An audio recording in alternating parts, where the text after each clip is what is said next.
So hello friends, welcome back all of you in S pharma. आप सभी कैसे हैं?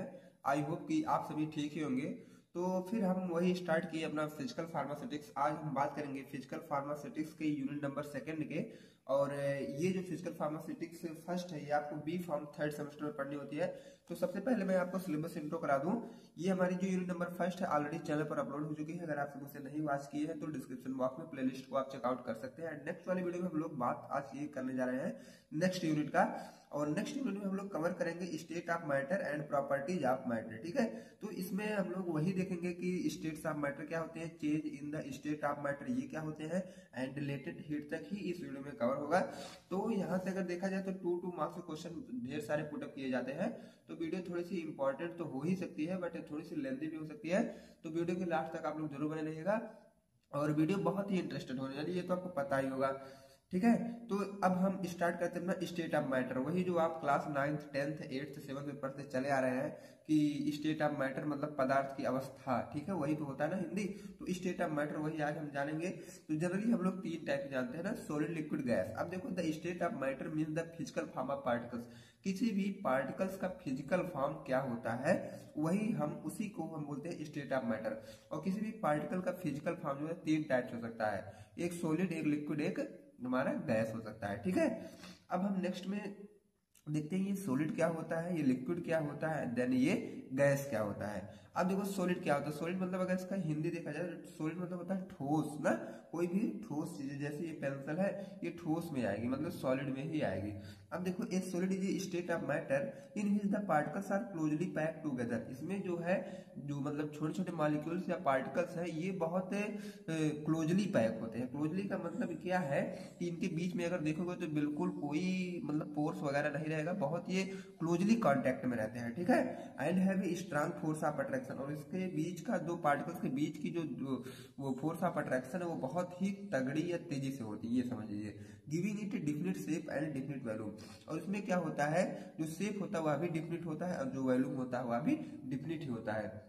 अब जैसे देखो, ये पेंसिल है, पेंसिल हमें सॉलिड में दिख रही है। अब इसका शेप तो हम चेंज कर नहीं सकते, जैसे कि पानी होता है ना। तो जैसे पानी का क्या है कि हम एक ग्लास से एक बॉटल में रख लिए, तो ग्लास के बाद जब ग्लास में था तो ग्लास के शेप का था, जब बॉटल में गया तो बॉटल का शेप ले लिया।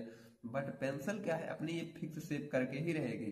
ठीक है, एंड नेक्स्ट अब हम लिक्विड की बात करते हैं। Liquid is a state of matter in which the particles are less tightly packed. अब देखो, पार्टिकल्स तो इसमें पैक्ड होते हैं बट लेस टाइटली पैक्ड। ठीक है, उतनी तेजी से नहीं पैक होते हैं, बट होते हैं। देन इन सॉलिड, सॉलिड से अगर कंपेयर किया जाए तो सॉलिड के जो पार्टिकल्स होते हैं वो ज्यादा टाइटली पैक्ड होते हैं। अगर वही लिक्विड का देखा जाए तो थोड़े से उनसे कम पैक्ड होते हैं। allowing them to move freely and take the shape of the container but having a fixed volume। इसमें देखो क्या होता है, हमारा जो शेप होता है वह फिक्स नहीं होता है, बट अगर वही देखा जाए तो वॉल्यूम हमारा फिक्स होता है। क्योंकि अभी मैं आपको एग्जांपल दिया पहले ही कि अगर हम किसी एक गिलास में पानी रखते हैं तो वो जब तक गिलास में रहेगा तब तक गिलास का शेप ले लेगा। फिर जब हम उसको किसी बॉटल में पैक कर देते हैं तो वह उस बॉटल का शेप ले लेता है। ठीक है, ये हमारे लिक्विड होते हैं। बाकी वॉल्यूम तो उनका वही, अगर 1 लीटर यहाँ है तो 1 लीटर यहाँ पर भी रहेगा। ओके, आई होप कि आपको समझ में आया होगा। अब हम नेक्स्ट बात करते हैं गैस का।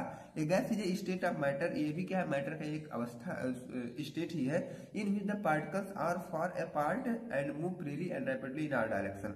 अब इसमें देखो कुछ नहीं है, ये दोनों से अलग है। इनमें जो पार्टिकल्स होते हैं वो बहुत फ्री होते हैं। फ्री का सेंस ये है कि ये किसी भी डायरेक्शन में हमेशा मूव करते रहते हैं। Give have no fix shape and no fixed value.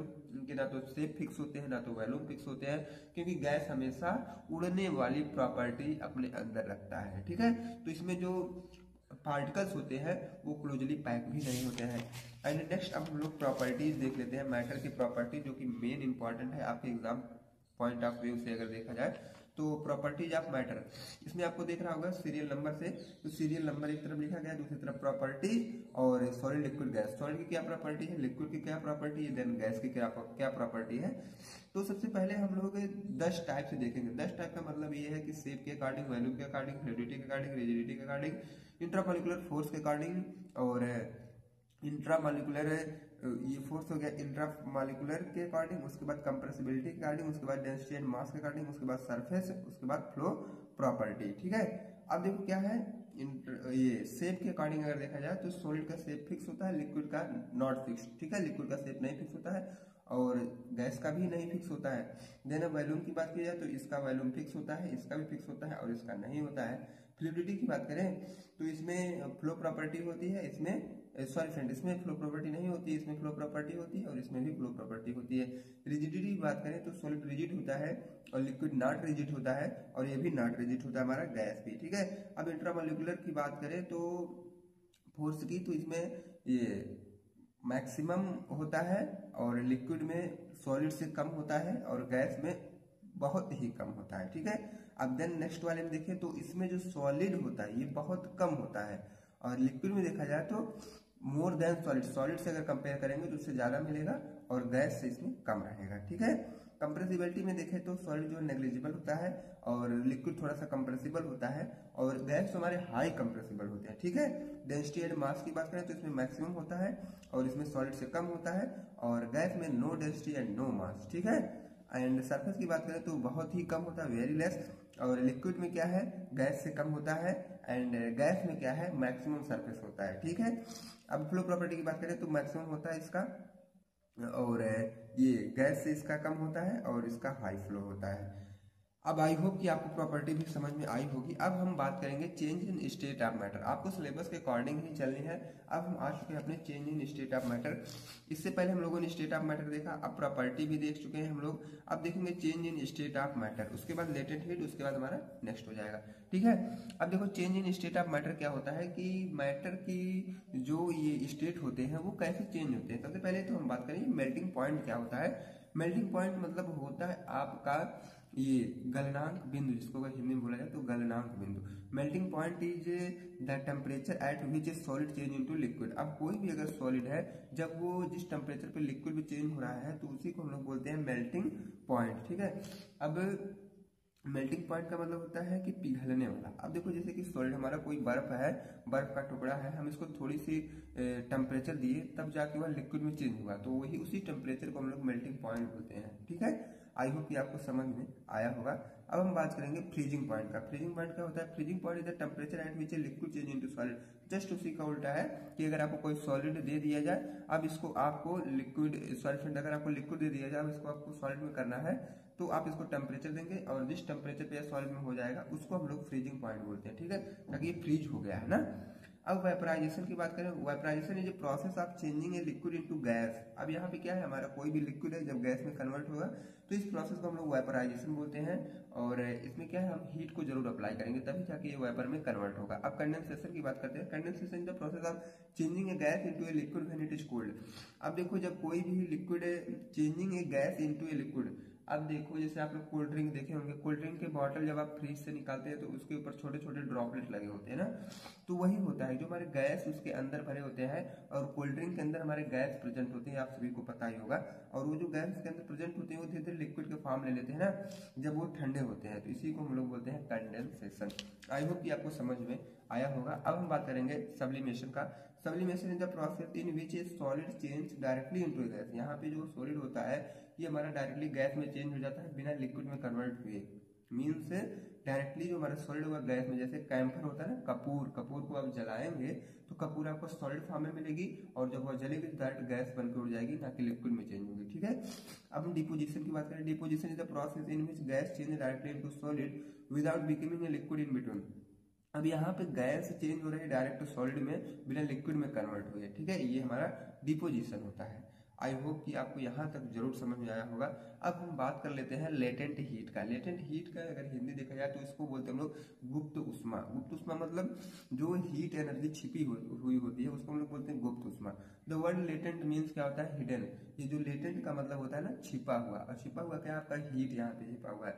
तो इसको देखो सॉरी फ्रेंड, अब यहाँ पे देखो क्या है, जैसे कि ये कोई आपका कंटेनर है और इसमें हम लोग क्या कर रहे हैं, पानी को गर्म कर रहे हैं। अब नीचे से हीट अप्लाई कर रहे हैं, तो हीट अप्लाई करने का ये मतलब है आप लोग भी कि गर्म किए होंगे पानी, तो वो बॉयल कब होता है? ऐसा तो है नहीं गैस को ऑन की और तुरंत वो बॉयल हो गया। वो जब तक वो 100 डिग्री सेंटीग्रेड टेम्परेचर मेंटेन नहीं कर लेता है तब तक वह क्या है, बॉयल नहीं होगा। तो 100 डिग्री टेम्परेचर मेंटेन करने से पहले धीरे धीरे टेम्परेचर इंक्रीज होगा ना, पहले 1 होगा, फिर 2 होगा, फिर 3 होगा, फिर 4 होगा, फिर 99 तक जाएगा, तब जाके 100 जैसे पकड़ेगा तुरंत वो बॉयल हो जाएगा। तो जब वो 99 तक आया है, 99 उसकी क्या है, लेटेंट हीट है। फिर 100 जो आया है वह तब जाके वह कन्वर्ट हो रहा है, ठीक है। और जो उसमें लेटेंट हीट है, आई होप कि आपको समझ में आया होगा कि 100 तक पहुंचने में जो भी टेम्परेचर इंक्रीज हो रहे हैं उसी को हम लोग बोलते हैं latent heat. Latent heat the amount of energy required to change the state of substance. अब देखो किसी भी सब्सटेंस की स्टेट को चेंज करने के लिए जिस किसी एनर्जी की हमें जरूरत पड़ती है, मतलब हीट एनर्जी की जरूरत पड़ती है, उसी को हम लोग बोलते हैं लेटेंट हीट। जैसे सॉलिड, लिक्विड, गैस, कोई भी मैटर हो सकता है, उसको हम चेंज कर लेते हैं, ठीक है, विदाउट चेंजिंग इट्स टेम्परेचर, बिना इसके टेम्परेचर में चेंजिंग लाएंगे। They are the amounts of heat energy absorbed or released by substance during a phase change at a constant temperature without changing the substance temperature itself। अब देखो इसमें वही बात की गई है कि टेम्परेचर चेंज नहीं होता है, और जो भी इसका मानक होता है, जैसे 100 डिग्री सेंटीग्रेड पानी का है तो 100 सेंटीग्रेड जैसे पाएगा तुरंत अपनी स्टेट को चेंज करेगा, और पानी अपनी स्टेट को ऐसे चेंज करेगा जब वो बॉयल होने लगेगा तो वह वाइपर बन के ऊपर जाने लगेगा, मतलब लिक्विड से गैस में जाने लगा, ठीक है। अब यहाँ पे आपको एक एग्जांपल दिख रहा होगा, यहाँ पे मैं हीट अप्लाई किया हूँ 100 डिग्री सेंटीग्रेड पर, ये बॉयल हो रहा है और ये हमारे लिक्विड जो है गैस बन के ऊपर जा रहे हैं, ठीक। आई होप कि आपको इतने सारे कंटेंट इजी में समझ में आए होंगे। और अगर आपको यूनिट नंबर फर्स्ट के नोट्स चाहिए तो आप टेलीग्राम ग्रुप को ज्वाइन कर सकते हैं, जिसका लिंक आपको डिस्क्रिप्शन बॉक्स में मिलेगा। एंड आप व्हाट्सएप ग्रुप भी ज्वाइन कर सकते हैं latest update and important question with solution लेने के लिए, ठीक है। तो मिलते हैं नेक्स्ट वीडियो में। अगर आप चैनल पर पहली बार है, वीडियो को लाइक एंड चैनल को सब्सक्राइब जरूर करें।